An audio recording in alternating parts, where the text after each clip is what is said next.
मैं ईदी साहब को कहता है, ईदी साहब इतनी बड़ी ऑर्गेनाइजेशन है, आपके बाद हम कैसे चलाएंगे, मुश्किल है। बहुत जिम्मेदारी है। हाँ, ईदी साहब कहते थे मुझे मरने दो। वो बहुत ही मतलब मौत से डरने वाले इंसान नहीं थे वो। कुछ लोग ईदी साहब की बुराइयां करते थे। दुनिया जिसकी आज तक तारीफ करती है, उसके बच्चों ने उसके बारे में मनफी चीज़ें ज़्यादा सुनना शुरू की। ईदी साहब ने हमेशा सरमाएदारों के खिलाफ बात की। हम जिस स्कूल में जाते थे उनको सब सरमाएदार चलाते थे, तो हमें वहाँ पे विक्टिमाइज किया जाता था। मम्मी चाहती थी कि मैं पढ़ लिख के कोई बैंक मैनेजर बन जाऊँ। अच्छा। और या कोई बड़ा ऑफिसर बन जाऊँ। वो मम्मी नहीं चाहती थी कि मैं इस वाले काम में अच्छा। आऊँ। लेकिन मेरा जो दिल था वो ईदी साहब के साथ जुड़ा हुआ था। ईदी के रजाकार के वर्कर के कोई तनख्वाह थी जो आपको मिलती थी? वो किस तरह से? तनख्वाह आज तक हमने नहीं उठाई। ईदी साहब जेब खर्ची देते थे। अच्छा। बालजान अवार्ड है इटली में। जी हाँ, जी हाँ, जी हाँ। तो ईदी साहब को $1.2 मिलियन उसमें मिले। अच्छा। और एक और अवार्ड मिला जिसमें $1 मिलियन मिले। भाई वाह। लंदन में मेरे नाम पे 3 प्रॉपर्टियां खरीदी। ओके, मैं फिगर बताऊं? प्लीज जरूर बताएं। सीक्रेट हमारा लीक हो जाएगा। कोई बात नहीं। तो आज तक जो है वो मुझे उसका किराया आता अच्छा, है। वाह। अब 60,000 पाउंड हो गया है। सालाना। फसल में कोई शौक? गाने सुनने का शौक है। अच्छा। दोस्तियां लड़कियों से करने का शौक था, लेकिन वो अब बीवी ने ऐसा सब चारों तरफ से घेरा हुआ है कि मुश्किल हो गया। फोन का पासवर्ड पता होता भाभी को? पता नहीं होता, बच्चे दे देते हैं। अच्छा।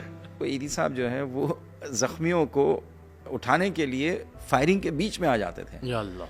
तो पुलिस वाले ईदी साहब को कहते थे, ईदी साहब आप पीछे हटें, हम गोली नहीं चला पा रहे हैं। और डाकू कहते थे कि ईदी साहब पीछे हटें, हम गोली नहीं चला पा रहे हैं। बस ईदी साहब के साथ उनकी मोहब्बत थी। उन्होंने कहा हम अमीरों से लूटते हैं और गरीबों को देते हैं, वाह। और हमने आपको लूट के बहुत बड़ी गलती की, हमें माफ़ करें। ईदी साहब के पाँव पड़ गए, पगड़ी अपनी जो है ना वो नीचे रख दी। पाकिस्तान कौम ने बहुत ज़्यादा रिस्पेक्ट दी। मेरे ख्याल से शायद ही कोई ऐसा घराना होगा जिसमें कोई फ़र्द हो कि ना रोया हो जब ईदी साहब का इंतकाल हुआ।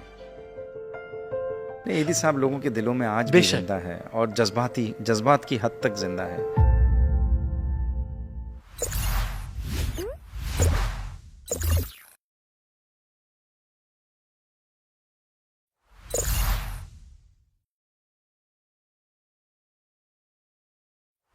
अस्सलामुअलैकुम, मैं इकरारुल हसन और आप ARY पॉडकास्ट देख रहे हैं। कुछ लम्हे बहुत काबिल फ़ख्र होते हैं मुझे मेरी ज़िंदगी में। जो लम्हात हमेशा याद रहेंगे उनमें से एक लम्हा ऐसा था कि जब हम मीठा दर में जनाब अब्दुल सत्तार ईदी साहब से मुलाकात के लिए हाज़िर हुए, उनसे दुआएं ली, और उन्हीं काबिल फ़ख्र लम्हात का तसलसल है। आज हमारे साथ फैसल ईदी साहब मौजूद हैं। फैसल भाई, बहुत बहुत शुक्रिया, हमने आपको बहुत तंग किया और बिल आखिर आपने वक्त दिया, आपके वक्त का बहुत बहुत शुक्रिया। हमें अंदाज़ा है कि ज़ाहिर है बिल आखिर काबू में आ गया। जी हाँ, काबू में आ गया। फैसल भाई, बस कुछ यादें ताज़ा करने की कोशिश करेंगे। कोशिश मैं तो इस नीयत से करूँगा कि हमारे किसी जुमले से, हमारी किसी बात से, किसी ऐसे वायरल कंटेंट से ईदी फाउंडेशन की किसी भी तरह से थोड़ी सी भी कोई भलाई हो सके तो मैं समझूंगा कि चलें, हम किसी काम आ गए। बहुत बहुत शुक्रिया। स्टार्टिंग फ्रॉम आपका बचपन, बिकॉज ये बहुत अहम है। हम वो तमाम लोग जो अपने बचपन से अपनी जवानी तक अब्दुल सत्तार ईदी साहब की शख्सियत के सहर में मुब्तला रहे, आपने उनकी शख्सियत के साए में परवरिश पाई। तो ज़रा वो माहौल डिस्क्राइब कर सकेंगे कि जब आप बड़े हो रहे थे, या बचपन था या लड़कपन था, तो उसमें आपके इर्द गिर्द क्या होता था, क्या बातें होती थीं, क्या नसीहतें मिलती थीं, किन चीज़ों से रोका जाता था, क्या करने को कहा जाता था, वगैरह वगैरह। ईदी साहब कभी किसी चीज़ का मना नहीं करते थे। अच्छा। और ईदी साहब कहते थे कि जो करना करो, खुद तजुर्बा हासिल करो। ये एक बहुत अच्छी चीज़ थी। ये इतनी हिम्मत मेरे में नहीं है, मैं अपने बच्चे को या अपनी बच्चियों को उस पे नहीं छोड़ सकते कि आप। हाँ, नहीं करता। मैं पता नहीं क्यों बहुत ज़्यादा कंजर्वेटिव हो जाता हूँ कि ईदी साहब में ये आदत थी कि जो करना है करने दो, इसको ये खुद ही सीखेगा। और सीखा मैं, बहुत गलतियाँ की मैंने बचपन। ये तो चलो, ये तो बड़े होने की बातें हैं। बचपन में ईदी साहब के साथ कम ही वक्त गुजारता था मैं, क्योंकि मैं नानी के घर रहता था। ईदी साहब का अपना घर था नहीं, ईदी साहब दफ्तर में ही रहते थे। तो नानी का जो घर था तो करीब चले जाते थे हर दूसरे तीसरे दिन ईदी साहब से मिलने के लिए। लेकिन हफ्ते में ईदी साहब सिर्फ जुम्मे का दिन छुट्टी का होता था। अच्छा। तो जुम्मे को खाना खाने के लिए दोपहर को आते थे बस। अच्छा। हफ्ते में एक दफ़ा। और फिर सारा वक्त इनका जो है वो दफ्तर में ही गुजरता था। मुलाकात भी होती ईदी साहब से तो दफ्तर में ही होती थी। तो मैं छुट्टी वाले दिन ईदी साहब के पास चले जाता था, या कहीं कोई प्रोग्राम हो तब ईदी साहब से मुलाकात होना, तो हफ्ते में 1 या 2 ही मुलाकातें होती हो थी पाती ज़्यादातर। है, सही। तो उनकी उनकी ये ख्वाहिश होती थी, जिस तरह यानी हर बाप की ये ख्वाहिश होती है कि वो जो भी काम कर रहा है उसमें अपने बच्चे को साथ रखे। उनकी तरफ से कभी आपको ये लगा कि उनकी ये ख्वाहिश है कि वो इस काम में आपको साथ रखें, या कि आप सीखें और कुछ कुछ तजर्बा हासिल? जी अच्छा। बिल्कुल, वो साथ रखते थे। मुख्तलिफ़ इंसिडेंट्स होते थे। जब हम कराची में बड़े हो रहे थे तो यहाँ पे लसानी फसादात बहुत चलते थे। तो जब कोई हादसा हालात ख़राब होते किसी जगह के, तो मैं ईदी साहब से मैं ख़ुद रिक्वेस्ट करता कि मैं आपके साथ चलूँगा। अच्छा। तो कभी कभार वो मना कर देते और कभी कभार मुझे लेके चले जाते। तो मैंने कराची के अंदर उन हालात में पथराव देखा है, फायरिंगें सुनी हैं। जब मैं तकरीबन 9 साल का था, 10 साल का था, अच्छा। तो ईदी साहब की एम्बुलेंस में बैठा हुआ हूँ। ईदी साहब एम्बुलेंस चला रहे हैं, ज़ख्मियों को उठाने जा रहे हैं, और जो है वो हंगामों के अंदर हैं। तो मैंने मतलब जलाओ, घेराव, पथराव, फायरिंगें, रेंजर्स, बदतमीज़ियाँ सिक्योरिटी एहलकारों की, मैंने सब देखी हैं। मैंने मैं जब तकरीबन 10 साल का था तो पैन एम का जहाज़ हाईजैक हुआ था। तो ईदी साहब के साथ ज़िद करके मैं वहाँ पे भी गया। अच्छा। तो मैं ख़ुद भी ज़िद करता था, देखता था ना कि सब जा रहे हैं, इमरजेंसी है, सब वो हैं। तो मैं ईदी साहब को कहता, ईदी साहब मैं चलूँ? तो कभी कभार ईदी साहब कहते थे चलो। तो पैन एम के जहाज़ के वाक़ये में मुझे याद है कि मैं ईदी साहब के साथ गया एयरपोर्ट के अंदर, जो एप्रन वाला इलाका है, जो रनवे वाला इलाका है। दूर खड़े हुए थे, जहाज़ को मैंने अपनी आँखों से देखा और काफ़ी देर हम वहाँ 5-6 घंटे तक इंतज़ार करते रहे। लेकिन 2-3 दिन बाद एक्शन हुआ था। तो जब एक्शन हुआ उस वक्त मैं नहीं था। थे आप, वो मिस किया आपने। हाँ, वो मिस किया। ईदी साहब उस वक्त थे। ईदी साहब ने ख़वातीन जो जिनको गोली लगी थी शुरू की, उनको उठाया था। उनकी तस्वीरें भी हैं, शायद मुमकिन है कि वो एयर होस्टेस थी जिनको गोली लगी थी। अब वो पहचान सके शक्ल से तो कोई, वो तस्वीर पड़ी हुई है मेरे पास एल्बम में कहीं। और बोरी बाज़ार का वाक़या, जी हाँ, जब वो उसमें भी मेरी उम्र 10 साल थी। तो मैं 86 का वाक़या है, मैं 76 की पैदाइश है। तो ईदी साहब के साथ गया। तो जिना हॉस्पिटल में जो अभी भी वो बिल्डिंग बनी हुई है, पुरानी इमरजेंसी के साथ एक बिल्डिंग बनी हुई है, अभी भी बिल्डिंग बनी हुई है। उसकी वेटिंग एरिया में जो बेंच होते हैं ना, जिसमें मरीज़ इंतज़ार करते हैं, वहाँ पे लेन सर 3-4 लेनें बनी हुई थी, उसमें लाशें ही लाशें पड़ी हुई थी। तो वो भी मेरी आँखों का सामने ये मंज़र आज भी है। यादाश्त में आज भी वो है। आज भी वो मंज़र है मेरी। बाकी सब मैं भूल गया हूँ, लेकिन ये कुछ मंज़र हैं जो कि रह जाते हैं। तो कितने बहन भाई थे फैसल भाई आप? 2 भाई हैं हम, ओके। मतलब एक मेरा भाई और है, और 2 बहनें हैं। तो ईदी साहब का सबसे ताल्लुक़ बच्चों से एक जैसा था, या होता ना कोई ज़्यादा लाडला, कोई ज़्यादा करीब? नहीं, ईदी साहब में फ़र्क नहीं था। ईदी साहब सबको पसंद करते थे। ईदी अच्छा। साहब सबको जो है वो चाहते थे। तो ये एक ऐसी शख्सियत की जिसने न जाने कितने बच्चों की कफ़ालत की, न जाने कितने यतीम खाने चल रहे हैं, न जाने कितने ऐसे बच्चे के जो लोग छोड़ जाते थे झूलों में और उनकी कफ़ालत कर रहे थे। तो उस एतबार से आप समझते हैं कि वो जो एक वालिद का प्यार था वो बट गया उन तमाम बच्चों में? कहीं ऐसा हुआ, उसका एहसास हुआ कभी आपको? नहीं, कभी हमने शिकायत की नहीं। मम्मी से शिकायतें रहती थी, हालांकि मम्मी हमें ज़्यादा टाइम देती थी, लेकिन मार बहुत पड़ती थी मम्मी की तरफ से, क्योंकि हम आवारागर्दी करते थे, स्कूल में ध्यान नहीं होता था पढ़ाई में। तो वो सारी जो सख्तियाँ, मार जो पड़ती थी, वो मम्मी की तरफ से पड़ती थी। ईदी साहब कभी नहीं कहते थे। तो वो, और अच्छा, ईदी साहब ने कभी टाइम नहीं दिया, तो हमने कभी शिकायत भी नहीं की, क्योंकि हमें पता था कि ईदी साहब एक मिशन से जुड़े हुए हैं, एक ऐसे काम से जुड़े हुए हैं जो मतलब उन लोगों का है जो तकलीफ़ में हैं लोग। तो हमने, बल्कि हमें खुशी महसूस होती थी कि हम ईदी साहब का कहीं हाथ बटाएं, हम ईदी साहब के साथ जाएं। तो हम जाते थे, कभी कोई शहर से बाहर कोई इंसिडेंट हो जाए, वाक़या हो जाए, तो कोशिश होती थी कि मैं भी जाऊँ, ईदी साहब मैं आऊँ। मैं ज़िद करता था, तो कभी कभार ईदी साहब ले जाते थे, कभी कभार नहीं ले जाते थे।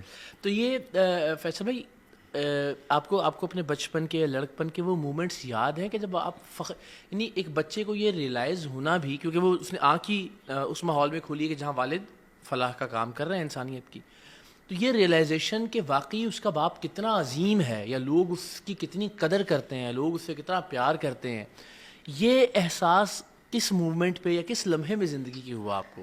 ये ईदी साहब को हम देखते, कुछ लोग ईदी साहब की बुराइयां करते थे ना। अच्छा। हमारे मोहल्ले में ही, हमारे अच्छा। इलाके में ही, तो उनकी बुराई जो होती थी, ईदी साहब मुल्हिद हैं, काफर हैं, कम्युनिस्ट हैं, नमाज नहीं पढ़ते हैं। ये तो मैं ईदी साहब को जाके कहता है, ईदी साहब आपके बारे में फ़लाँ आदमी ये कहता है, आप तो नमाज पढ़ते हो, मैंने कई दफ़ा देखा आपको घर में नमाज पढ़ते हुए, तो ये क्यों कहते हैं क्या एदी साहब मुल्हिद हैं, काफिर हैं? मुल्हिद का मैं मतलब भी नहीं समझ आती थी, कि क्या पता है। नहीं क्या चीज़ है, मुर्तिद हैं, पता नहीं क्या क्या कहते थे। तो आप तो नमाज पढ़ते हो, ये क्यों ऐसा करते हैं? इसने कहा फैसल इनको जवाब नहीं दो, बस आप हम अपने काम में लगे रहे। अच्छा, इनको जवाब देंगे, हम इनसे उलझेंगे और अपनी एनर्जी, अपनी तवानाई जो है वो इसमें सर्व करेंगे। बेहतर है कि हम अपनी तवानाई और एनर्जी और अपना टाइम खिदमत में सर्व करें। उनको पलट के जवाब नहीं दो, भले करने दो, वो करते हैं। यानी ये कमाल है कि एक ऐसा अजीम इंसान कि दुनिया जिसकी आज तक तारीफ़ करती है, उसके बच्चों ने उसके बारे में मनफी चीज़ें ज़्यादा सुनना शुरू की बचपन सुनने में। ईदी साहब ने हमेशा सरमायादारों के ख़िलाफ़ बात की। उनका असूली एक असूल था, एक वो लेफ़्ट जहनीत के इंसान थे।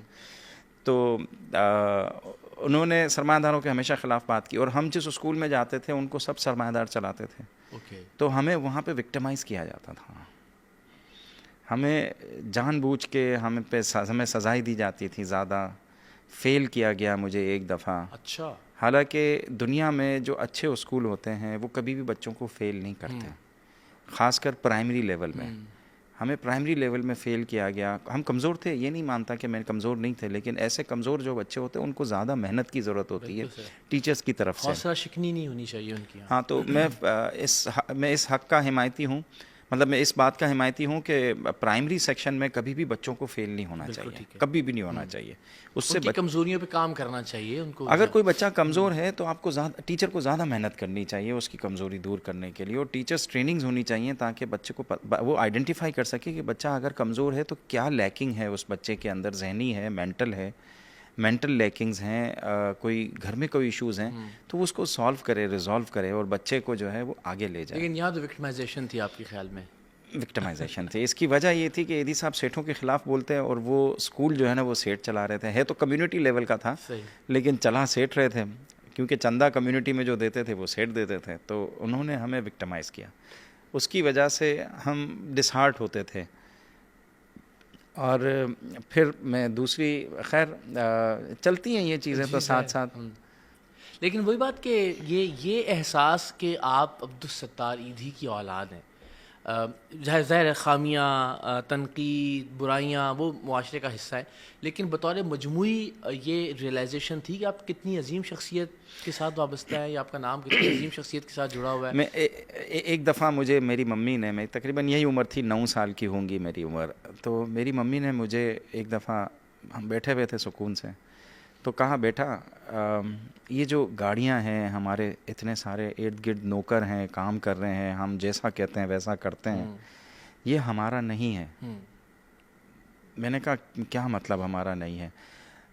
मम्मी ने कहा कि बेटा मैं तुम्हें इसलिए कह रही हूँ कि ये अमानत है हमारे पास, ये हमारी ज़ाती मलकियत नहीं है, ये कभी भी तुम नहीं सोचना कि ये हमारी ज़ाती चीज़ें हैं, ये हमारी ज़ाती चीज़ें हैं।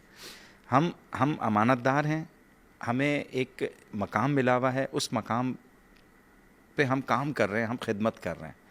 ये जहन में कभी भी नहीं सोचना कि ये हमारी मलकियत है। तो वो बात मेरे जहन में बैठ गई और यही बातें मैंने अपने बच्चों से कही। अच्छा, यही बात, और इसका रिज़ल्ट माशाल्लाह से अच्छा आया। मेरे बच्चे कभी भी ज़ाती ओनर्स पे, मतलब इनको ऐसा फील नहीं होता कि हम बिलोंग करते हैं इस ऑर्गेनाइजेशन से, हम इसके साथ जुड़े हुए हैं, लेकिन हम इसको ज़ाती मलकियत नहीं समझते हैं। हम इसको नहीं समझते और हमारी शऊरी तौर पे हम इसके मालिक नहीं हैं और लीगली भी नहीं है मालिक। तो ये हमारी ज़िम्मेदारी है, हमें इस पे काम करना है, हर चीज़ को समझ के चलाना है, सेविंग्स करनी है, ज़ाया होने से बचानी है चीज़ें। तो प्लानिंग में हमारी यही होती हैं कि ज़्यादा से ज़्यादा लोगों को फ़ायदा हो और कम से कम वसाइल खर्च हो। कम से कम वसाइल खर्च हो। तो कंजूस तो हैं हम, ईदी साहब भी थे। अच्छा, मुझ पे मेरा बेटा लेबल लगाता है पापा कंजूस है, कभी कोई चीज़। कंजूस थे? कंजूस थे, हाँ, घर के हवाले से तो बहुत कंजूस थे। अच्छा, तो ये सवाल भी यही था कि आपका जो बचपन था उसमें कोई महरूमिया फाइनेंशियल, जिस तरह बच्चों को खिलौना नहीं मिला, यहाँ पे घूमने जाना है वहाँ घूमने नहीं जा सके, इस स्कूल में जाना है ऐसा बैग चाहिए, इस किस्म की कोई चीज़ें थी जो बंदिशें, या इस मामले में ज़रा थोड़ा सा सहूलत? नहीं, चीज़ें नहीं दिलवाते थे हमें। अच्छा? खिलौने महंगे वाले जो खिलौने हो वो नहीं मिलेंगे। हम साइकिल चाहिए थी तो साइकिल नहीं दिलवाते थे, तो हम क्या करते फिर किराए की साइकिलें चलाते थे। और एक दो दफ़ा तो एक्सीडेंट हो गया किराए की साइकिलों पे। तो मेरे साथ भी हुआ, मेरे कज़न्स के साथ भी हुआ। तो फिर हम उससे डर जाते थे कि घर में पता चलेगा कि साइकिल चलाई है तो मार अलग पड़ेगी। और फिर और वो साइकिल वाले के पैसे भी देने होते होंगे पैसे फिर। वाले पैसे भी देने होते थे, तो फंसते थे ओह और पैसे भी देने पड़ते थे और मार भी पड़ती थी। अल्लाह अकबर, सही। तो 2-3 दफ़ा इस तरह का वाक़या हुआ। तो ये आपकी तालीम के हवाले से फैसल भाई आते हैं और फिर ज़रा मौजूदा जो ईदी की सूरत हाल है ईदी फाउंडेशन की, उस पर भी बात करेंगे। तो तालीम का फ़ैसला अगेन वो जिस तरह आपने कहा कि ईदी साहब हर चीज़ छोड़ दिया करते थे कि आप ख़ुद करें, ख़ुद फ़ैसला करें, उसके नताइज से सीखें। तो ये तालीम क्या हासिल करनी है, क्या पढ़ना है, कहाँ तक पढ़ना है, कहाँ से पढ़ना है, ये सब फ़ैसले आपने ख़ुद किए ज़िंदगी में? जी, मेरे ही फ़ैसले थे। मम्मी चाहती थी कि मैं पढ़ लिख के कोई बैंक मैनेजर बन जाऊँ, अच्छा। और या कोई बड़ा ऑफ़िसर बन जाऊँ। वो मम्मी नहीं चाहती थी कि मैं इस वाले काम में अच्छा। आऊँ। नहीं, वो नहीं चाहती थी कि मैं ईदी साहब वाले काम में आऊँ। लेकिन मेरा जो दिल था वो ईदी साहब के साथ जुड़ा हुआ था। और तालीम में हम शुरू में कोई अच्छे स्टूडेंट्स नहीं थे, जैसे कि मैंने आपको बताया। मार पड़ती थी हमें, टीचरों से भी मार पड़ती थी, हमें सज़ाएँ मिलती थी, घर में भी मार पड़ती थी। तो खैर वक्त गुजरता गया। ईदी साहब ने कभी भी जो है वो फोर्स नहीं किया कि पढ़ो नहीं पढ़ो। ईदी साहब कहते थे ना भी पढ़ो तो कोई मसला नहीं है। लेकिन मेरे जहन में थी चीज़ें कि मुझे पढ़ना है, तालीम हासिल करनी है। ये अलग बात है कि मैं फ़ेल होते पढ़ा हर क्लास में। लेकिन ये मैंने था कि पढ़ाई करनी है। अच्छा। तो ग्रेजुएशन का जहन था, लेकिन फिर मैंने मास्टर कर लिया। तो टीचर एक दो अच्छे मिल गए जो उन्होंने मुझे हिम्मत बढ़ाई। तो यूनिवर्सिटी लेवल पे ना, तो मुझे नहीं लगता था कि मैं मास्टर्स कर सकूंगा, क्योंकि बहुत ज़्यादा बिजी हो गया था, इंगेज हो गया था। सही। लेकिन उनकी हौसला उनकी अफजाई की हौसला वजह अफजाई। मेरी एजुकेशन शुरू से डिस्टर्ब रही। शुरू से इस तरह डिस्टर्ब रही कि जब मैं 7वीं क्लास में था तो मम्मी ने, क्योंकि कराची के हालात बहुत ख़राब थे, 1989 था। सही। और कराची के हालात बहुत ख़राब थे, बिगड़ रहे थे। और यहाँ पे हर रोज़ दर्जनों के हिसाब से, उस ज़माने में तो बहुत ही, हाँ, दर्जनों के हिसाब से लाशें मिलती थीं। और मतलब लड़ाइयाँ चल रही थी, बदअमनी थी। तो मम्मी, अच्छा, ईदी साहब जो है वो मकामी जो पॉलिटिकल पार्टियां थीं उनको पसंद नहीं करते थे। जी हाँ, बल्कि उनसे चपकश रहती थी आमतौर पे खालों के मामले में और बाकी मुख्तलिफ चीज़ों में। तो ईदी साहब बयानात भी देते थे उनके खिलाफ, डरते भी नहीं थे बाज़ औक़ात। तो मम्मी कहती थी कि आप इनके खिलाफ बोलते हो, इनसे लड़ते हो, इनके फ़ोन आते हैं, इनकी कोई बात नहीं मानते हो आप। इनके फ़ोन आते थे कि आप ये हमारा काम करो, आप ये हमारा। ईदी साहब कहते थे भाई मैं नहीं करूँगा, बिल्कुल से, आपसे जो होता है कर लो। तो वो मम्मी बहुत डरती थी कि ये मार देंगे, हमारे बच्चों को मार देंगे। तो मम्मी को उन्होंने कहा कि मैं क्या कर सकता हूँ, मेरा असूल है, मुझे अपनी ज़िंदगी इसी तरह गुजारनी है और मैं उनका इंटरफेरेंस को नहीं बर्दाश्त करूँगा मेरी ऑर्गेनाइजेशन के अंदर। सही। फिर जो है मम्मी ने लड़ाई ज़िद करके फिर एक फ़ैमिली से बात की अमेरिका में। फैमिली थी, मम्मी के पास पहले हमारे ही सेंटर पे डॉक्टर थी वो। अच्छा। वो अमेरिका सेटल हो गई थी, डॉक्टर सरफराज नाम था, अभी भी हयात हैं वो। अच्छा। तो उनको भी मैं अम्मी कहता हूँ। सही। तो डॉक्टर सरफराज जो है उनसे मेरी मम्मी ने बात की। वो मम्मी के पास आई थी बच्चे की एडॉप्शन के लिए। ओके। नहीं, बल्कि मिलने के लिए आई थी, बच्चे की एडॉप्शन के लिए भी नहीं आई थी, अपने भाई के बच्चे की एडॉप्शन के लिए आई थी। तो मम्मी ने कहा कि मेरे बेटा को जो है ना यहाँ पे कोई नुकसान ना पहुँचा दे, मैं बहुत फ़िक्रमंद रहती हूँ, मैं अगर तुम्हारे पास भेज दूँ तुम रख लोगी इसको? तो उसने कहा कि हाँ मैं रख लूँगी। उन्होंने हामी भर ली और फिर मम्मी ने ज़िद की ईदी साहब से कि ईदी फैसल को भेज दो वहाँ पे। अच्छा। तो फिर मैं फ़्लोरिडा चला गया 1989 में। मेरी उम्र थी 13 साल की। ओके, बिल्कुल। हाँ, आपके फिर एक बड़ा वक्त वहाँ गुजरा आपका अमेरिका। हाँ, मैं वहाँ गया। तो वहाँ पे जब ईदी साहब भी थे, मम्मी भी थी, मुझे लेके गए उनके घर पे छोड़ने के लिए। पहले न्यूयॉर्क में गए। न्यूयॉर्क में मेरे भाई वहाँ रहता था पहले से ही, 1 साल पहले वो पहुँच गया था। तो भाई के पास रहे थोड़े दिन, 5-10 दिन बाद जो है ना मुझे वो फ़्लोरिडा छोड़ने गए। मैं फ़्लोरिडा पहुंचा तो उनकी फैमिली, उनका बहुत बड़ा घर था, दोनों डॉक्टर थे। डॉक्टर सरफराज जो है वो जनरल। फ्लोरिडा में किस शहर में? फ़्लोरिडा में एक बहुत छोटा सा गांव था। अच्छा।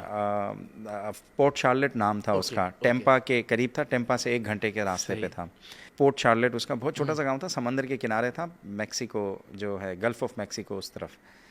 तो उसमें जो है उनके घर गए तो उनका घर भी समंदर के किनारे पे था बिल्कुल, और बहुत अच्छा घर था। घर में स्विमिंग पूल भी था।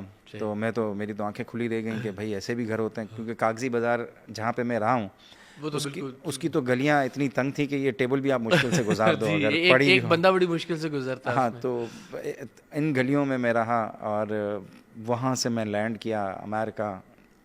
एक और ऐसे, ये आपका पाकिस्तान से बाहर पहला सफ़र था? इससे पहले मैं सौदिया गया था उम्रे के लिए, ओके। बहुत छोटा था, सही।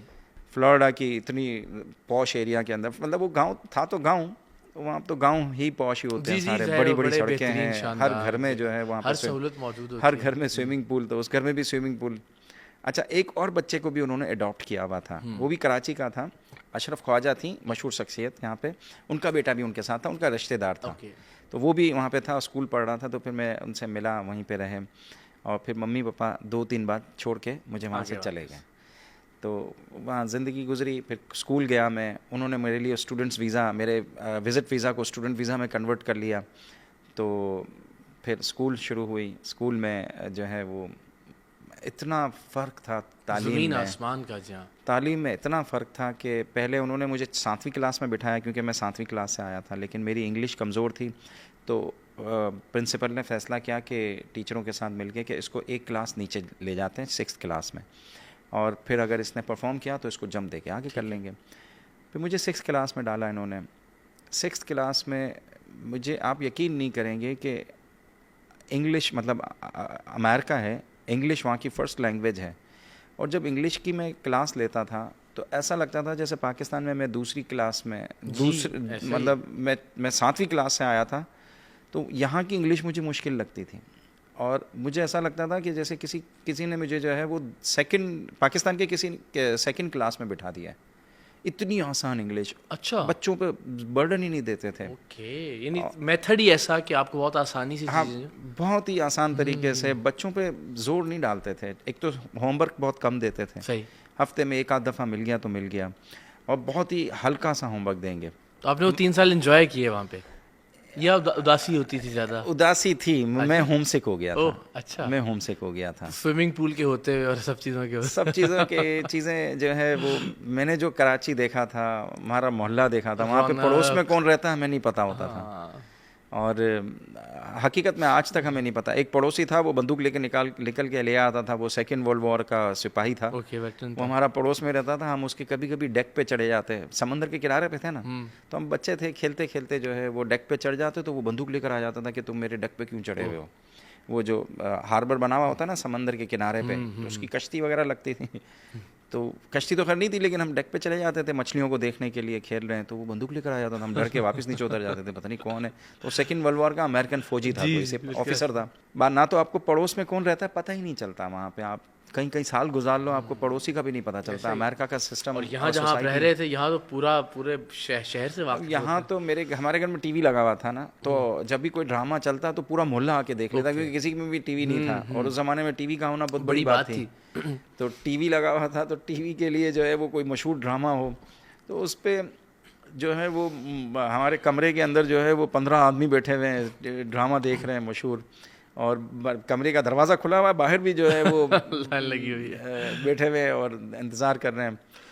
तो ये चीज़ें थी वहाँ पे, लेकिन मैं होम सिक हो गया, मुझे अच्छा नहीं लगने अच्छा। लगा, मुझे जो है वो दिल था कि मैं वापस पाकिस्तान चले जाऊँ, या अपने कज़न्स के पास चले जाऊँ। मेरे कज़न्स भी आ गए थे न्यूयॉर्क में, तो मेरा दिल ही नहीं लगता था, मैं बहुत ही होम सिक हो गया था। मुझे घर वाले, अच्छा इनका खाना जो था ना वो डॉक्टरों वाला खाना था, ओह, बहुत ही कम मसाले वाला। हाँ फीका, और मुझे समझ में नहीं आती मैं कहाँ फंस गया हूँ, लेकिन उन्होंने बहुत प्यार दिया, इज़्ज़त से बहुत ही रखा हमें, और जो है वो हर चीज़ हमें देते थे, और स्कूल इतना ज़बरदस्त था कि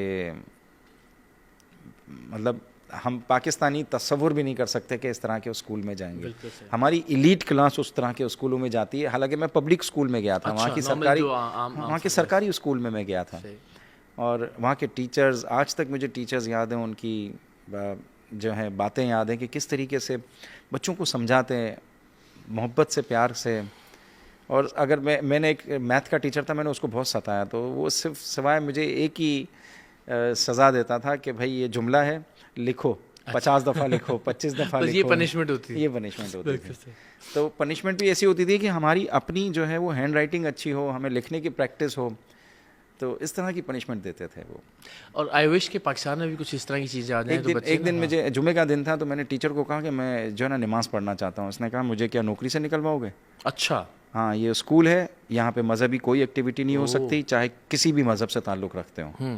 स्कूल के अंदर कोई भी मज़हबी एक्टिविटी नहीं हो सकती। ओके, लेकिन हाँ, ये सिर्फ जो है सिर्फ और सिर्फ तालीम के मकसद के लिए है, और यहाँ पे सिर्फ तालीम और ये वेस्ट के में हवाले से। बिलुमूम ऐसा ही है। लेकिन इससे ये अंदाज़ा होता है कि बतौर एक बच्चे के तौर पे आपके जहन में नमाज़ पढ़ने का शौक़ वो था, तो ये वो ज़ाहिर है वो वालिद की तरफ से भी ये जुम्मे की नमाज का तो होता ही है ना, बिल्कुल सही। हम पढ़ते ही हैं। वैसे तो नमाज़ें नहीं पढ़ते, लेकिन कभी कभार जो है वो जुम्मे की नमाज तो हम पढ़ते ही थे। बिल्कुल सही। और जुम्मे का दिन था, तो इसलिए मैंने जो है उनको कहा कि, तो मुझे टीचर ने बिल्कुल अलाउ नहीं किया। उसने कहा कि मेरे खिलाफ कंप्लेन चली कि जाएगी। कोई भी मजहबी एक्टिविटी हाँ, कोई मजहबी एक्टिविटी यहाँ पे चाहे किसी भी मज़हब से और ताल्लुक़ पूरे रखते वेस्ट में हों। ऐसा ही है हाँ, बच्चों के स्कूल के और ये अच्छी बात है कि क्यों कोई किसी मज़हब से आता है, कोई किस फ़िरके से आता है, कोई किस फ़िरके से आता है, तो स्कूलें जो है वो सेकुलर होनी चाहिए। बिल्कुल ठीक है। ये मुझे अच्छी चीज़ वहाँ से तो फिर आप मिली। वापस आ गए पाकिस्तान? मैं भाग के वापस आ गया। अच्छा।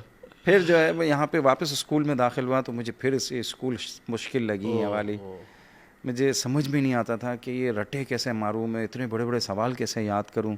और वहाँ पे कोई रट्टाफिकेशन नहीं थी, सिर्फ डेफिनेशन याद करनी होती थी आपको, और अपने ही जो है वो उसमें अल्फाजों में लिखो अगर किसी चीज़ को एक्सप्लेन करना है। हाँ, जो एक्सप्लेन करना है, तो स्कूल इजी होनी चाहिए। प्राइमरी और इवन जो है वो सेकेंडरी लेवल तक भी स्कूल इजी होनी चाहिए। इसके बाद मैं ये देख रहा हूँ कि आपका बहुत ज़्यादा जो फोकस है ना वो स्कूल एजुकेशन के हवाले से, जब जितनी भी हमने गुफ्तगू की, ये बात दुरुस्त है कि ये प्रायोरिटी नहीं है अनफॉर्चुनेटली हमारी हुकूमतों की। और अगर इसमें आसानी पैदा कर लें तो बच्चे ज़्यादा आसानी से सीखें, बजाय इसके कि रट्टा लगाएं और एक मुश्किल वक्त में स्कूल से जो है ना वो। हमारे यहाँ अनफॉर्चुनेटली लिटरेसी रेट नहीं है, और जो एजुकेशन सिस्टम है वो बहुत ज़्यादा ड्रिवन है कॉलोनियल सिस्टम का। इसको अभी तक हमने चेंज नहीं किया, हमें चेंज करने की ज़रूरत है। और आज भी हमारा स्कूल का मेजॉरिटी, मतलब स्कूल गोइंग मेजॉरिटी बच्चा, कराची की मैं बात कर रहा हूँ, कराची में 20 लाख बच्चा प्राइमरी स्कूल में जाता है, और 26 लाख बच्चा प्राइमरी स्कूल जो जा सकता है बाहर है स्कूल से। देखिए अल्लाह, यानी जाने वालों से ज़्यादा तादाद है जो बाहर है कि मैं कराची की बात कर रहा हूँ। और जब आप फिर रूरल पाकिस्तान की तरफ जाएंगे तो आप अंदाज़ा कर ले कि हम क्या कर रहे हैं अपनी नस्लों के साथ, अपनी कौम के साथ, अपने मुल्क के साथ। आपका मास्टर्स किस सब्जेक्ट में था? मैंने मास्टर जर्नल हिस्ट्री में किया कराची यूनिवर्सिटी में। अच्छा, जर्नल हिस्ट्री ऐसा डिपार्टमेंट है कि वहाँ पे कोई भी शौक से नहीं जाता। ठीक है। और जर्नल हिस्ट्री जो है वो चौथी पांचवी चॉइस होती है। जब यूनिवर्सिटी में आप दाखिले के लिए फॉर्म भरते हैं तो सबसे पहली डिपार्टमेंट मेरी पहली डिपार्टमेंट चॉइस का ये है, दूसरा चॉइस का ये है, थर्ड चॉइस का चौथा पांचवा। तो ये जर्नल हिस्ट्री जो है ना चौथा पांचवा होता है, और मेरा फर्स्ट था। अच्छा। हाँ, तो जब वो फॉर्म सबमिट कर रहे थे तो मुझे देख के कहते हैं जर्नल हिस्ट्री में क्यों जाना चाह रहे हो भाई, कोई नहीं जाना चाहता वहाँ पे। तो खैर मुझे शौक़ था, मुझे मॉडर्न हिस्ट्री का बहुत ज़्यादा शौक़ था, और मुझे सोवियत यूनियन की हिस्ट्री का बहुत ज़्यादा शौक़ था कि मुझे पढ़नी है। मुझे सुनता था ईदी साहब के दोस्तों से, ईदी साहब से कभी पूछते थे क्या हुआ तुम्हारा, रिजल्ट का क्या हुआ? कभी भी नहीं, ईदी साहब ने कभी एजुकेशन के हवाले से एक दफ़ा भी नहीं पूछा होगा मेरे से। फिर ग्रेजुएशन मैंने प्राइवेट की, फिर मैंने सोचा कि यार कराची यूनिवर्सिटी जाना चाहिए। फिर मैंने कराची यूनिवर्सिटी में जर्नल हिस्ट्री एक माहौल वहाँ की लर्निंग सुना है। ईदी साहब के जो प्रोफेसर दोस्त आते थे और स्टूडेंट्स जो जाते थे उनसे सुनते थे कि एक बहुत ज़बरदस्त माहौल होता है वहाँ पे, और मैंने जो है वो फ़ैसला कर लिया कि मैं जाता हूँ। अच्छा, मेरी शादी हो चुकी थी। जब मैं यूनिवर्सिटी में दाखिल हुआ तो मेरी शादी हो चुकी थी, मेरे 2 बच्चे थे।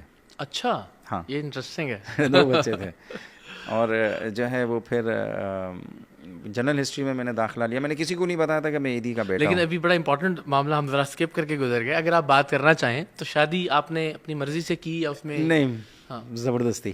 ज़बरदस्ती मैं चाहता नहीं था कि शादी हो। मेरी उम्र 19 साल की उम्र थी जब मेरी शादी हुई। तो मैं चाहता था कि नहीं, मुझे पहले पढ़ने दो, 3-4 साल मुझे दो, इसके बाद जो है वो मुझे। तो ये ज़बरदस्ती ईदी साहब की तरफ से की? नहीं, मम्मी की तरफ से। मम्मी को हार्ट अटैक आ गया था मुझे डराने के लिए, हकीकत में नहीं आया था। और फिर सारे घर वाले जमा हैं कि अगर मेरी माँ को, मेरी बहनें कह रही हैं अगर मेरी माँ को कुछ भी हो गया ना इसके ज़िम्मेदार तुम हो। मैंने कहा यार मैंने क्या किया, मैंने तो कुछ नहीं किया। क्यों नहीं कर लेते तुम शादी, क्यों इस तरह जो है ना तुम टाइम ज़ाया कर रहे हो। मैंने कहा 19 साल की उम्र है, मैं क्या करूँ। तो फिर इन्होंने कहा एक रिश्ता आया, 2-3 रिश्ते देखे, फिर रिश्ता आया ईदी साहब के दोस्त के घर से। अच्छा। तो दोनों तरफ से हाँ हो गई। तो मैं कहता था मैं मना कर दूंगा, मैं नहीं करूंगा, तो फिर वही प्रेशर हार्ट अटैक वाला, कि अल्लाह रहम करे, हाँ बच्चा ये होता है। फैसल आया, मेरा दिल दर्द हो रहा है, इसको बोलो चले जाए। कोई बात ही नहीं करने थे मुझे, घर कमरे से ही निकाल दे मम्मी। तो खैर ये इनकी चाल थी, मुझे थोड़ी पता था। अच्छा, आपको सीरियसली लग रहा था कि दिल का मसला हो हाँ गया? वो था भी, मम्मी का चल भी रहा था, तो लेकिन मुझ पे इन्होंने रख के जो है इसका फ़ायदा उठाया, ओके। और फिर खैर मेरी शादी हो गई। और शादी किस तरह से, क्या धूमधाम से? नहीं नहीं, सादगी से अच्छा। हुई थी, सादगी से हुई थी, यहीं मोहल्ले के एक हॉल में जो है वो मंगनी हुई, और शादी जो है वो गोल, जो नेशनल कॉलेज है ना, इसके सामने जो गोल नक्शा है, हाँ जी, हाँ जी। वहाँ पे कोई हॉल है, उसमें हुई अच्छा। थी, 3 स्टार 5 स्टार हॉल में। सही। तो खैर 14 अगस्त वाले दिन, अच्छा। हाँ 14 अगस्त वाले दिन जो है वो मेरी शादी हुई, और मम्मी ने फिर हमारे एक इलाके में ली मार्केट के पास जो है एक घर था, वहाँ पे मुझे दिला दिया, और वहीं पे फिर मैं रहता रहा, ईदी साहब के साथ काम भी करता रहा, सही। और साथ ही साथ जो है वो तो फैसल भाई, उस ज़माने में जब आप ज़ाहिर काम कर रहे थे तो कुछ अखराजात की भी ज़रूरत होती है, तो वो क्या बतौर ईदी के रज़ाकार के वर्कर के कोई तनख्वाह थी जो आपको नहीं, मिलती थी? वो किस तरह से? तनख्वाह आज तक हमने नहीं उठाई, ईदी साहब जेब खर्ची देते थे। अच्छा। और इन्हीं दिनों के अंदर जब मैं कॉलेज में आ गया तो वक्त गुजर गया था, मेरी शादी जब हुई ना, तो ईदी साहब को 2 जगहों से अवार्ड मिले। एक जगह से बालजान जो है जी, वो जी, जी। बालजान अवार्ड है इटली में, जी हाँ, जी हाँ, जी हाँ। तो ईदी साहब को $1.2 मिलियन उसमें मिले, अच्छा। बालजान अवार्ड में। बिल्कुल सही। और एक और अवार्ड मिला जिसमें $1 मिलियन मिले। भाई वाह वाह। तो ईदी साहब ने कहा कि ईदी साहब ने जो है ये जाके पैसा इन्वेस्ट किया लंदन में, मेरे नाम पे 3 प्रॉपर्टियां खरीदी। ओके। तो ज़ाहिर है ये जो इनकम थी जो अवार्ड के तौर पर, वो उनकी ज़ाती वो आमदन थी। ज़ाती हाँ, आमदनी बिल्कुल थी। ठीक है। तो उससे 3 प्रॉपर्टियां खरीदी उस ज़माने में, कि उस वक्त मसला भी चल रहा था ऑर्गेनाइजेशन के अंदर, और ईदी साहब को इस्टेब्लिश भी करना था और अपने आप को इन करना था। तो कह रहे थे कि मैं 3 प्रॉपर्टियां खरीदी, और उसमें ईदी फाउंडेशन खोला, एक में, और 2 में बल्कि खोला, और एक जो है वो किराए पे चढ़ा दी। ओके। एक किराए पे चढ़ा दी, छोटी थी, उसके इतना किराया नहीं आता था, और वो किराया भी ईदी फाउंडेशन में आता था। फिर कुछ अरसे के बाद मैंने ईदी साहब को बोला, ईदी साहब मेरी शादी हो गई है, तकरीबन 10 साल बाद अच्छा। मेरी शादी हो गई है, और बच्चे हैं, खर्चा है सारा। खर्चा है, और हमारे वैसे ही खर्चे कम है, लेकिन खर्चे तो हैं। हाँ। और जो है वो आप मुझे बताओ मैं क्या करूं। तो फिर मैंने ईदी साहब को कहा कि हमारी एक प्रॉपर्टी है, अगर आप कहें मेरे नाम पर, हाँ। आप कहें तो मैं उसको किराए पे दे देता हूँ। तो ईदी साहब ने कहा ठीक है, किराए पे दे दो। वो बंद पड़ी हुई थी काफ़ी अरसे से प्रॉपर्टी, तो किराए पे दी। तो वो मैं फिगर बताऊं? प्लीज़ प्लीज़ ज़रूर बताएं। सीक्रेट हमारा लीक हो जाएगा। कोई बात नहीं। $50,000 पे सालाना वो जगह किराए पे दे दी। अच्छा। और वहाँ पे सेंसबेरी करके कोई, सेंसबरी जो उनकी वो टेस्को और हाँ सेंसबरी, सेंसबेरी करके कोई वो है सुपर स्टोर कैश है, and carry super super store है, स्टोर जी है। हाँ। तो वो छोटा वाला सेंसबेरी वहाँ पे खुल गया, अच्छा। Sainsbury local. Sainsbury local. जी हाँ। तो आज तक जो है वो मुझे उसका किराया आता अच्छा, है। वाह। अब 60,000 पाउंड हो गया है। सालाना। हर साल मुझे वहाँ पे 7,000 8,000 पाउंड टैक्स देना पड़ता है। ओके, उसका वो कट जाता होगा ज़रा। हाँ, टैक्स नहीं देना पड़ता है, इनकम टैक्स। अच्छा, ओके। कटता नहीं है, मुझे देना पड़ता है। आपको फाइल करना पड़ता है? हाँ, मुझे फाइल करना अच्छा। पड़ता है। तो ये वही प्रॉपर्टी थी जो अवार्ड्स के रेफरेंस से ईदी आपके साहब नाम ने पे ली हुई थी। और ये मैंने तकरीबन 13 साल बाद ईदी साहब को बोला, ईदी साहब मुझे इनकम करने दो, एक हाथ को तो मुझे देने दो, ताकि जो है घर के, तो उससे अच्छे खासी हमारी इनकम हुई। लेकिन मैंने खर्च नहीं किया, मैंने अपने बच्चों को भी अयाश नहीं किया, जेब मतलब फरावानी से जो है ना पैसे नहीं दिए। और मेरी बीवी माशाल्लाह से, उसने मेरा हमेशा साथ दिया, उसने भी कभी जो है ना डिमांड नहीं की। लड़ाई होती थी, मैं घर में खर्चा भी कम देता था, तो देता नहीं है। तो सही, बच्चे आपको सही कंजूस कहते हैं इसका मतलब। तो ये बस सिलसिला चलता गया। और वैसे भाई कोई शौक कभी कुछ गाड़ियों का, घड़ियों का, अच्छे कपड़ों का, अच्छी ट्रैवलिंग का, कि यार चलो मैं कुछ और खर्च नहीं करता, मैं सफ़र जब करता हूँ तो बिजनेस क्लास करता हूँ, कोई शौक किसी किस्म का? नहीं, शौक कोई भी सच कोई शौक नहीं है। गाने सुनने का शौक है। अच्छा। हाँ, और दोस्तियां लड़कियों से करने का शौक था, लेकिन वो अब बीवी ने ऐसा शौक चारों तरफ से घेरा हुआ है कि मुश्किल हो गया। फ़ोन का पासवर्ड पता होता भाभी को? हाँ, पता नहीं होता, बच्चे दे देते हैं। अच्छा। सही। तो सिर्फ ये मामला जो है ये दोस्तियां करने तक ही रहा, या कोई शादियां करने का भी आपने? नहीं, शादी अच्छा। जो है वो अब मुझे घर भी जाना है अच्छा, भाई। ये बात सुबह घर तो चलो नहीं जाऊंगा, लेकिन सुबह मेरी बीवी ऑफिस आएगी मेरे साथ काम हाँ, करने के लिए। फिर तो मुश्किल है, फिर हम आपको मुश्किल में नहीं डालते। हम आ जाते हैं अब हालिया ईदी फाउंडेशन के उस पे।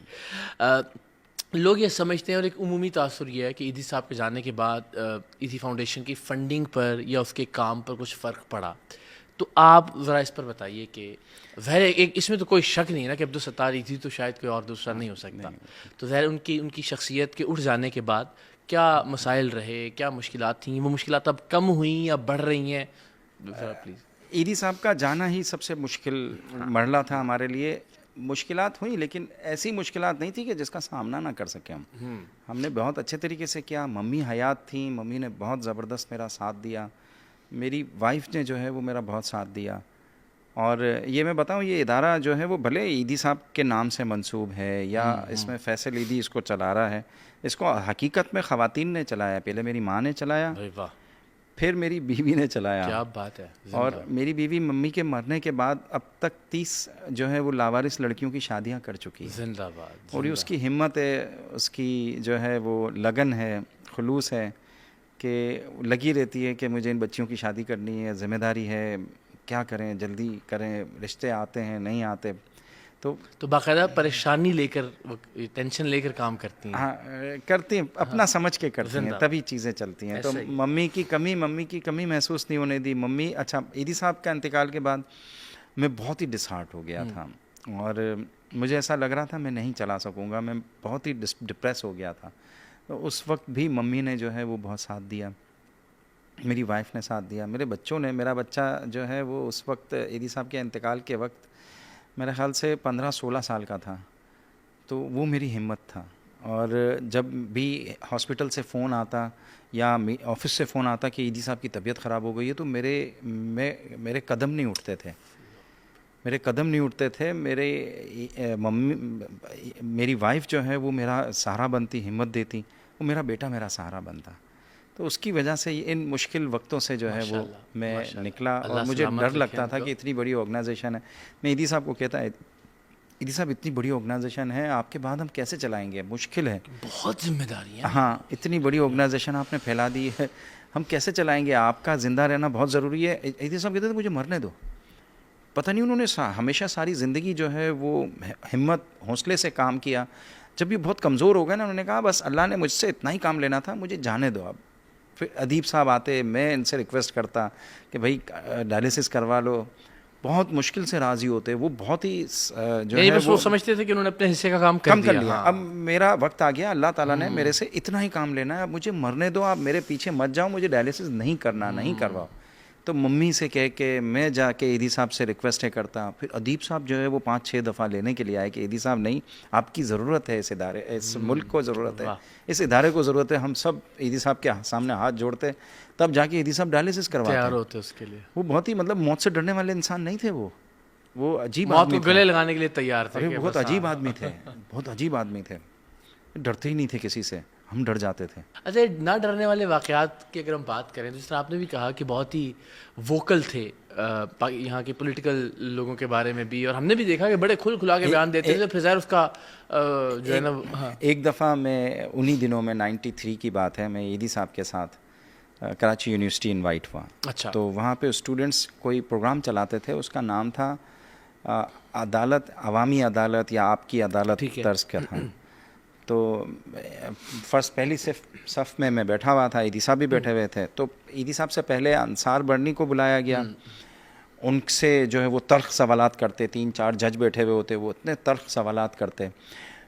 उनका सेशन ख़त्म हो गया। फ़ातिमा सुरैया भजिया को बुलाया गया, उनसे सख्त सवालात किए, सेशन ख़त्म हो गया। फिर ईदी साहब को बुलाया। ईदी साहब आखिरी कंटेस्ट जो है वो कैंडिडेट थे आपकी अदालत, कटहरे में आ गए, कटहरे में खड़े हुए। अच्छा, ईदी साहब, मैं नीचे में ऑडियंस में बैठा हुआ था, ईदी साहब मेरे बराबर में बैठे हुए थे, फ्रंट लाइन में। जब नाम अनाउंस किया तो स्टूडेंट्स ने ऊपर चले गए। अच्छा, वो इतना खौफ, अच्छा, ईदी साहब से उन्होंने सवालात करना शुरू कर दिए। तो ईदी साहब जो है वो उन लड़कों से उलझ गए। अच्छा, हाँ, उलझ गए और संजीदा हो गया मामला। अरे वो बहुत ही संजीदा हो गया और वो प्रोग्राम बंद हो गया, प्रोग्राम बंद करना पड़ा उनको। और ईदी साहब से उन्होंने जो है वो बहुत ही नेगेटिव सवालात करना शुरू कर दिए, और ईदी साहब ने जो है वो उनको शुरू में जवाब दिए, लेकिन फिर बाद में ईदी साहब बहुत गुस्से में आ गए कि तुम लोगों को पीलिया हो गया है, तुम एक ही निगाह से जो है वो सबको देखते हो, ऐसा कुछ नहीं है, जो है वो हमारे इदारे के ख़िलाफ़ जो बातें हो रही हैं वो ऐसे कुछ भी नहीं है, और हमारे ऊपर जो इल्ज़ामात लगते हैं इसमें कोई सदाकत सच्चाई नहीं है। अच्छा, तो ये नहीं इतना संजीदा हो गया मामला कि आपको वाकई ख़तरा महसूस होने लगा कि कुछ हो जाएगा? मैं तो इतना खौफज़दा था कि हमें नहीं पता था कि ये जो है वो ये जो प्रोग्राम है इसके पीछे कोई पॉलिटिकल जो है वो मोटिव है या पॉलिटिकल कोई पार्टी है, तो हमें अंदाज़ा नहीं था। लेकिन ईदी साहब बहुत उलझ गए, और ईदी साहब खड़े हो जाते थे जज्बात में और कहते थे कि तुम लोगों को पीलिया हो गया है, तुम लोगों को एक ही चीज़ नज़र आती है और वो खामियां नज़र आती है इंसानियत के कामों में। उफ वो दिन। अच्छा, इस तरफ के जो 3 4 5 जजेस थे वो भी जज्बाती थे, पॉलिटिकल बिलोंगिंग थी उनकी, और लड़के थे, यंग थे, तो पॉलिटिकल जज्बाती थे। और फिर जो है ना फातिमा सुरैया भजिया ने पहले उनको डांटती रही कि ईदी साहब से मत उलझो, फिर खड़ी हुई हैं अपनी सीट से, वो भी स्टेज पे बैठी हुई थी, वो अपनी सीट से खड़ी हुई हैं और इन लड़कों को डांटा है और उनसे माइक छीन के फेंका है। उन्होंने कहा ईदी साहब से कोई बदतमीजी नहीं, कोई बात नहीं, प्रोग्राम ख़त्म। और उसी वक्त वो प्रोग्राम ख़त्म हो गया और शोर शराबा। अच्छा, ये हम तस्वुर नहीं कर सकते कि ईदी साहब गुस्सा भी करते होंगे। बहुत जज्बाती इंसान थे ईदी साहब, बहुत जज्बाती इंसान थे। और मुझे तो इतना खौफ आ गया था कि आप मुझे काटो तो खून ना निकले, और मुझे ऐसा लग रहा था बस अभी थोड़ी देर में जो है वो गोलियां चलेंगी, वहाँ ईदी साहब पड़े हुए होंगे, यहाँ मैं पड़ा हुआ। वो दौर भी ऐसा था ना कि जाहिर था, वो हालात ही ऐसे थे, रोज़ाना दर्जनों की हिसाब से लाशें मिलती थीं और लड़ाइयाँ चल रही थीं और पूरा शहर डिवाइडेड था और इतना खून खराबा। तो खैर फिर प्रोग्राम बिल्कुल फातिमा सुरैया भजिया ने ख़त्म कर दिया। उन्होंने कहा प्रोग्राम नहीं चलेगा। वो खड़ी हो गई स्टेज पे, माइक्स फेंक दिए उनके, और ईदी साहब से माफ़ी मांगी कि ईदी साहब को कहा कि ईदी साहब लड़के जज्बाती हैं, इनको माफ़ कर दो। तो ईदी साहब फिर ठंडे हुए, क्योंकि ईदी साहब फातिमा सुरैया भजिया की बहुत इज्जत करते थे, क्योंकि वो प्रोग्रेसिव राइटर थे।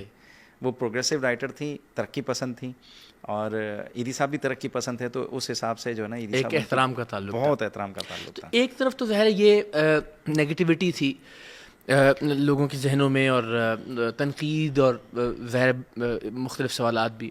दूसरी तरफ इस तरह के वाक़यात भी फैसल भाई कि डाकू लूटने के लिए आते हैं और ईदी साहब का चेहरा, ये सिर्फ महज कहानियाँ हैं या हकीकत से इनका कोई ताल्लुक है? ज़रा बताइए ना, एक्सप्लेन कीजिए ना। एक दफ़ा गुलशन इकबाल के इलाके से ईदी साहब सोराबगोट से गुलशन अपना मीठादर की तरफ आ रहे थे। अच्छा। शाम का वक्त था और बैंक में डकैती पड़ गई। तो ईदी साहब जो है वो गोलियों की आवाज़ें सुनी ईदी साहब ने, पुलिस का और इनका आमना सामना मुकाबला हो रहा था, पुलिस आ गई थी, वहाँ पे डकैती पड़ रही थी। तो ईदी साहब जो है वो गोलियों की आवाज़ें सुनी, तो ईदी साहब ने डाइवर्ट किया, गाड़ी उस तरफ लेके गए जहाँ से गोलियों की आवाज़ें आ रही थी। तो वहाँ पे ज़ख्मी लोग कुछ पड़े हुए थे, गाड़ियाँ मंगवा ली वायरलेस पे। तो जो ज़ख्मी पड़े हुए थे ईदी साहब उनको शिफ्ट करने लगे। तो जब गोलियाँ चल रही हैं, इस तरफ पुलिस है, इस तरफ जो है वो डाकू है, ईदी साहब को बीच में नहीं जाना चाहिए ना। तो मैं उस वक्त नहीं था मौजूद, लेकिन मुझे ईदी साहब ने भी ये मुझे वाक़या बताया, और मुझे एक मैनेजर, उस बैंक का जो मैनेजर था वो ईदी साहब के मरने के बाद आया था ताज़ियत के लिए। तो उसने कहा मैं चशमदीद गवाह हूँ इस बात का कि जो है वो ईदी साहब जो है वो ज़ख्मियों को उठाने के लिए फायरिंग के बीच में आ जाते थे। या अल्लाह। तो पुलिस वाले ईदी साहब को कहते थे ईदी साहब आप पीछे हटें, हम गोली नहीं चला पा रहे हैं, और डाकू कहते थे कि ईदी साहब पीछे हटें, हम गोली नहीं चला पा रहे हैं। तो उन दोनों की परवाह ना करते हुए ईदी साहब कोई ज़ख्मी हो जाए तो, और ये तो मेरे ख्याल हमेशा, ये तो हमने बहुत बार सुना कि फायरिंग के बीच में से ज़ख्मियों को निकाला उन्होंने और मदद की ईदी साहब ने अपनी परवाह ना करते हुए। मतलब इंसान थे, जुनूनी इंसान थे, अपने पैशन, अपने काम से इनको जुनून की हद तक मोहब्बत थी, और शायद वो मोहब्बत हम में भी आए, थोड़ी बहुत है, लेकिन इतनी जुनून की हद तक नहीं है कि जैसा जज्बाती। लेकिन हो जाता हूँ मैं भी कभी-कभी। वो क्या मामला हुआ था कि जब किसी ने पहचान लिया? मम्मी के साथ किसी जो है वो बच्ची एक मर गई थी टीबी से सिविल हॉस्पिटल में, तो उनके पास पैसे नहीं थे। तो मम्मी को ईदी साहब ने आके कहा कि ये वार्ड से आया है फ़ोन और पैसे नहीं हैं, तो क्या करें? तो ईदी साहब ने कहा चलो हम खुद ही छोड़ने चले जाते हैं इनको। ये मैं 80s की बात है, लेट 80s की बात है। ईदी साहब मम्मी के साथ जा रहे थे। उस बच्ची को बहुत ही इंतहाई गरीब ख़ानदान था, और टीबी तो जो है वो गरीबों की बीमारी है, ये तो अमीरों को होती नहीं है। तो जो है वो लेके जा रहे थे और रास्ते में जो है वो अभी एग्जैक्ट इलाका मुझे याद नहीं है कौन सा था, लेकिन अप नॉर्थ सिंध के अंदर अच्छा। जो है वो रोक लिया और लूटमार कर रहे थे कि पैसे हैं जितने भी हैं अमीरों, जो भी बड़ी गाड़ी देखते तो लूटमार कर रहे थे। तो एम्बुलेंस देखी उन्होंने, अंधेरा था तो इन्होंने वो नहीं किया, पहचाना नहीं, ना एम्बुलेंस पहचानी ना जो है वो गाड़ी है। हाँ। गाड़ी है, बस लूटना शुरू कर दिया। ईदी साहब से कुछ पैसे वैसे जेब में पड़े हुए थे वो छीन लिए। फिर जो है वो पीछे जो बैठी हुई थी ना, उसकी जिसकी बेटी मरी थी उसकी माँ बैठी हुई थी, इसने कहा कि ये हमें छोड़ने जा रहे हैं फ्री में, सिंधी में बात की उससे, और आप इसके साथ ऐसा कर रहे हो, ये ईदी साहब हैं। तो उन्होंने जैसे ही सुना ईदी साहब है, उनके हाथ ढीले पड़ गए और ईदी साहब से आके उन्होंने माफ़िया मांगनी शुरू कर दी कि हमसे गलती हुई, और जो थोड़ा बहुत पीछे लूटा हुआ था वो भी ईदी साहब को दे दिया कि हमसे गलती हुई, हमें माफ़ कर दें, हमें नहीं पता था, और हम सिर्फ अमीरों को लूटते हैं, हम गरीबों को नहीं लूटते हैं, और हम गरीबों की मदद करते हैं। और ऐसा भी कुछ कहा कि फिर आप ही हमें। हाँ। फिर इन्होंने ये भी कहा कि ईदी साहब ये भी लिख लो, हमसे गलती हुई, और जो है वो अल्लाह ना करे हमें पुलिस जब मारती है तो आप ही उठाते हो, कोई भी नहीं आता हमें उठाने के लिए, और हमारे बहुत सारे साथियों को आप ही ने उठाया। लावारिस लाशें आप ही दफनाते हैं। तो बस ईदी साहब के साथ उनकी मोहब्बत थी। उन्होंने कहा हम अमीरों से लूटते हैं और गरीबों को देते हैं, वाह। और हमने आपको लूट के बहुत बड़ी गलती की, हमें माफ़ करें। ईदी साहब के पाँव पड़ गए, पगड़ी अपनी जो है ना वो नीचे रख दी कि हमें माफ़ कर दें। क्या तो ये ईदी साहब किस्सा सुनाते थे, और इस तरह के वाक़यात ज़ाहिर है मम्मी भी सुनाती थी। तो फिर जो है इस तरह के वाक़यात थे। ईदी साहब ज़ाहिर है एक ऐसी शख्सियत के जिनका ज़ाहिर है सदियों तक नाम रहेगा।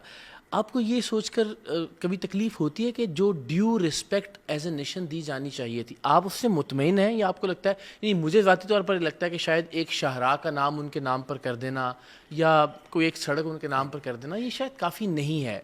कोई इदारा, कोई यूनिवर्सिटी, कोई लेगेसी रियासत की सतह पर, स्टेट की सतह पर मुझे ज़ाती तौर पर मिसिंग लगती है।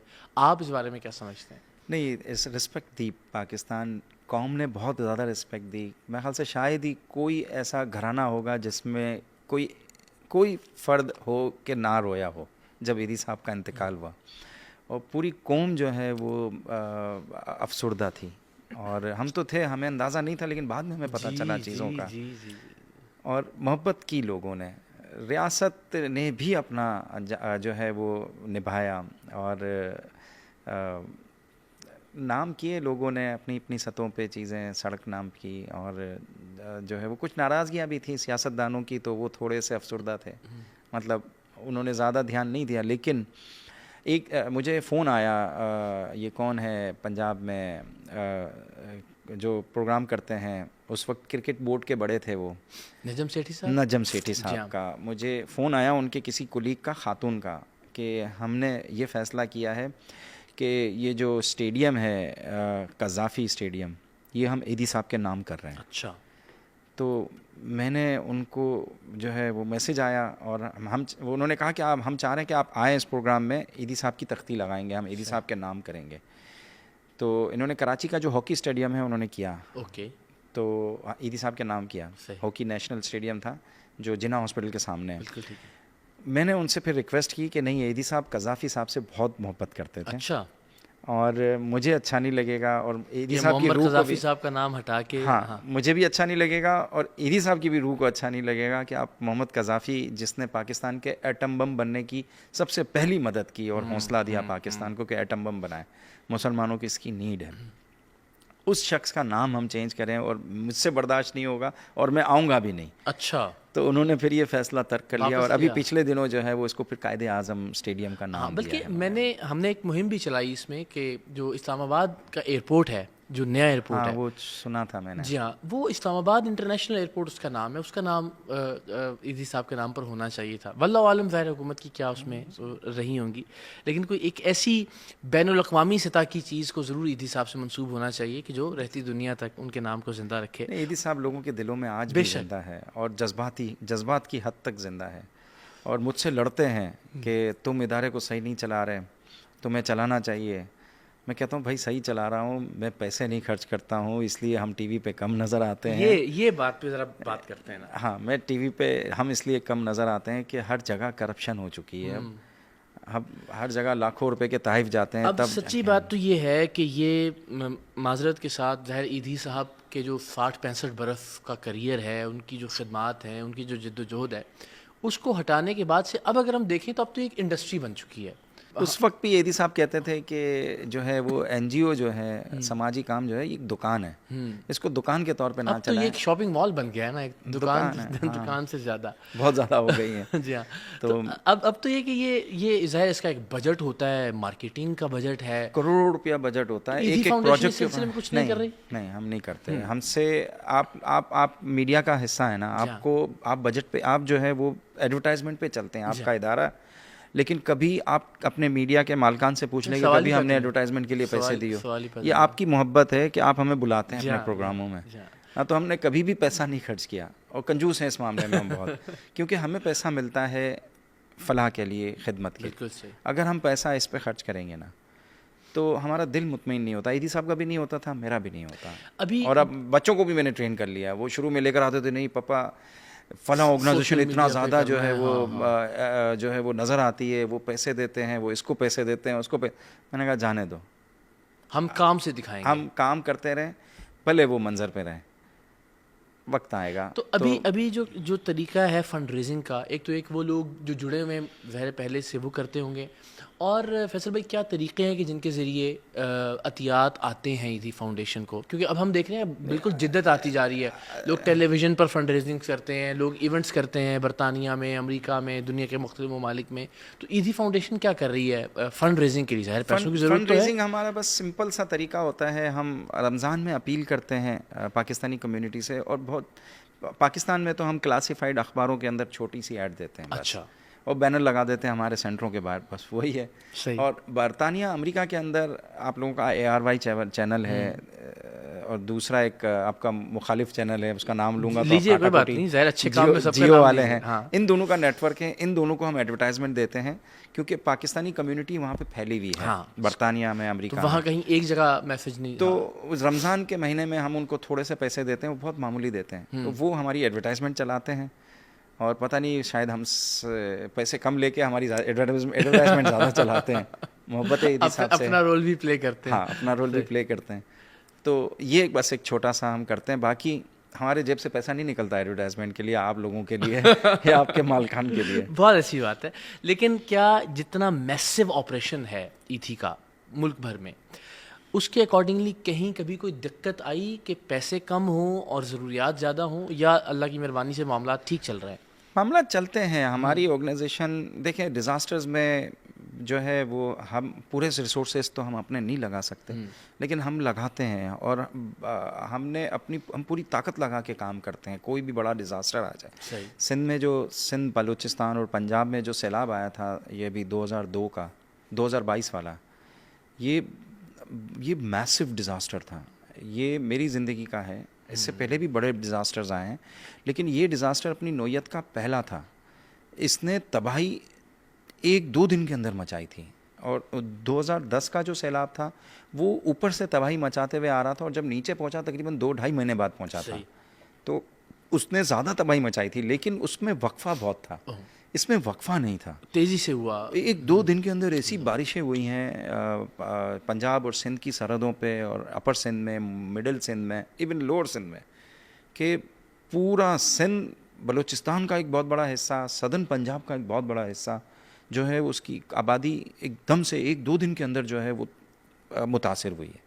और ऐसे मामलात में रियासतें भी जो है वो कुछ नहीं कर पाती, क्योंकि 1-2 दिन के अंदर 5-7 करोड़ आदमी अगर आपका मुतासिर हो जाए, तो आप ज़ाहिर है एक बार तो हिल के रह जाता सारा मामला। 1-2 दिन में आप कुछ भी नहीं कर सकते। अगर वक्फे से हो ना, जैसे 2010 में आया था, तो आप करते जाते हैं, प्लानिंग होती है, आपको पता है कि अगली डिस्ट्रिक्ट ये है, अब इस डिस्ट्रिक्ट के अंदर हमें ये चीज़ें करनी है, प्लानिंग का भी टाइम नहीं मिलता। सही। ये बहुत ही ख़तरनाक था। इसमें लोगों की मैंने बहुत बुरी हालत देखी, और हमारे जो सप्लाई चेन होती है ना, वो एकदम से नहीं बनती है, टाइम लगता है सप्लाई चेन। एग्जैक्टली, आपने वहाँ ज़ख़ीरा करना है, कहीं वहाँ से फिर पहुँचाना है, और मामला एक जगह से लेना है, दूसरी जगह पहुँचाना है, फिर डिस्ट्रीब्यूट करना है। प्लानिंग हमने बहुत अच्छी की थी माशाल्लाह से, और पब्लिसिटी नहीं करते थे प्लानिंग हमने बहुत अच्छी की। मैंने सिंध का नक्शा लिया, पाकिस्तान का नक्शा लिया, पंजाब का नक्शा लिया, बलूचिस्तान का लिया, और उसमें जो डिस्ट्रिक्ट्स ख़तरनाक थी, मुझे NDMA वालों ने जो है वो सपोर्ट की, PDMA वालों ने मुझे डेटा दिया कि सबसे ज़्यादा कौन सी मुतासिर तरीन जो है वो डिस्ट्रिक्ट्स हैं। हमारी मदद जैसे जैसे आती गई, मैं उनकी तहसीलों में जो है वो मदद भेजता रहा। सही। दायरे बना लिए थे हर डिस्ट्रिक्ट के सबसे ज़्यादा मुतासिर डिस्ट्रिक्ट्स ये हैं और उनकी सबसे ज़्यादा मुतासिर तहसीलें ये हैं। मैंने पंजाब के अंदर, पंजाब को मैंने 7 को भेजा। मैंने कहा मैं नवाबशाह में हूँ, मैं यहाँ पे चला रहा हूँ। नवाबशाह में हमारा एक स्कूल था, मैंने कहा मिडिल कोई जगह हो जहाँ से हम जगहों पे चल सकें। और कराची से सप्लाईज़ आ रही थी, तो कराची से सप्लाईज़ रुके ना, ऊपर जब हम जा रहे थे तो रास्ते बंद थे, तो फिर सप्लाईज़ बंद हो रही थी। खैर इसमें हर तहसील लेवल पे, सब डिस्ट्रिक्ट लेवल पे जो है, मैंने डिस्ट्रिक्ट लेवल पे नहीं किया, पूरी दुनिया डिस्ट्रिक्ट लेवल पे काम कर रही थी, लेकिन आप बिल्कुल जो है वो, मैं तहसील लेवल पे गया और डिस्ट्रिक्ट लेवल पे भी गया। ऐसा नहीं है डिस्ट्रिक्ट लेवल पे काम नहीं किया। और हम 4-5 महीने तक, तकरीबन 3 महीने तक जो है ना, हम लोगों को चीज़ें देते रहे। क्या बात है। 3 महीने तक हम और आप लोगों खुद को, ग्राउंड पे मौजूद रहे? मैं मौजूद रहा। मैं जिस स्कूल में बैठा हुआ था वहाँ पे 10 दिनों तक बिजली नहीं थी। या अल्लाह। और मच्छर इतने, अल्लाह ने हमें मेरे दोनों बेटों को डेंगू हुआ, 7 को भी डेंगू हुआ, मेरा मूसा आया था उसको लाड़काना में डेंगू हुआ। अल्लाह महफूज रखे उन्हें। हाँ, लाड़काना में डेंगू हुआ, मुझे अल्लाह ने महफूज रखा, मुझसे काम लेना था शायद। तो ये बच्चे आजकल के डिजिटल मीडिया के दौर के बच्चे हैं, ये आपसे इसरार नहीं करते कि हम कोई फेसबुक पे, कोई टिकटॉक पे, कोई यहाँ काफ़ी अरसे से कर रहे हैं, घर में लड़ाई चलती है, पापा आप हमें पैसे नहीं देते हो, हमें करने दो, हमें ये करने दो। फिर भी ये लड़ा के मेरे से जो थोड़े बहुत पैसे ले जाते हैं उसमें काम करते हैं, ये थोड़ा सा सोशल मीडिया करते हैं। वेबसाइट हम अपनी सही नहीं बनने देता, मैं कहता हूँ क्या ज़रूरत है लाखों रुपए देने की। तो अब वेबसाइट पे भी काम कर रहे हैं। अब उनको जो सपोर्ट मिल जाती है ना, बाहर से मिल जाती है एज अ डोनर। अब जो वेबसाइट बनाने वाले हैं, जो फेसबुक का पाकिस्तान का बड़ा है, वो कहता है जो है मैं आपको करके देता हूँ। जी बताइए क्या करना है। हाँ, मैं आपको करके देता हूँ। वो चला रहा है, हमारी प्रमोट कर रहा है खुद ही, पैसे लिए बगैर। तो ये मतलब आपका जब खुलूस होता है ना, आपकी नीयत होती है, तो अल्लाह रास्ते बनाता रहता है। तो अल्लाह ताला रास्ते बनाता है, लोग देखते हैं। फैसल भाई बहुत अच्छा लगा। आई होप कि और कुछ घंटे हों हमारे पास और हम ऐसे ही बात करते रहें। लेकिन ये बहुत ज़रूरी था कि आपकी शख्सियत के बारे में, आप क्या सोचते हैं, आपका तर्ज़ फ़िक्र क्या है, ईदी फाउंडेशन को आगे लेकर चलने के हवाले से आपका विज़न क्या है, इस पर थोड़ी सी ज़रा बात हो। अभी चूँकि रमज़ानुल मुबारक है तो मेरी दरख्वास्त होगी, हम फिर पीछे पड़ जाएंगे आपके, कि आपके साथ 1 या 2 नशिस्तें इंशाल्लाह हमारी और हों, रमज़ान के सेट पर भी और इसके अलावा मुख्तलिफ प्रोग्राम्स में भी। बहुत बहुत शुक्रिया आपकी तशरीफ़ आवरी का। आपका बहुत बहुत शुक्रिया, आपने हमें टाइम दिया। हालांकि मैंने बहुत कोशिश की कि टरकाता रहूं, लेकिन आपकी भी जिद थी कि नहीं, लेकिन हम अपना फ़र्ज़ समझ के इंशाल्लाह आपके पीछे पड़े रहेंगे। थैंक यू सो मच, बहुत शुक्रिया।